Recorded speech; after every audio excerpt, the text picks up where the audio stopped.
మన ప్రభువును రక్షకుడైన యేసుక్రీస్తు నామంలో కృపయు సమాధానం మీకు కలుగును గాక. హల్లెలూయా. ఈరోజు వాక్యము కీర్తనల గ్రంథము 90వ అధ్యాయము 14వ వచనం. ఉదయమున నీ కృపతో మమ్మను తృప్తిపరచుము, అప్పుడు మేము మా దినములన్నీ ఉత్సహించి సంతోషించదుము. Praise lord. ప్రతి ఉదయమున దేవుడు మనల్ని ఆయన కృపతో నింపుతాడు. ఎప్పుడు మనం ప్రతి ఉదయం దేవుడిని లేవగానే ఆయన ముఖాన్ని మనం చూడాలి, ఆయన ముఖం మనం చూడాలి, మన ముఖం ఆయన చూడాలి.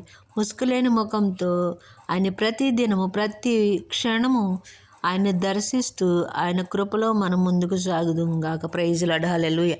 అట్టి కృప దేవుడు మనకు అనుగ్రహించును గాక. ఆమేన్.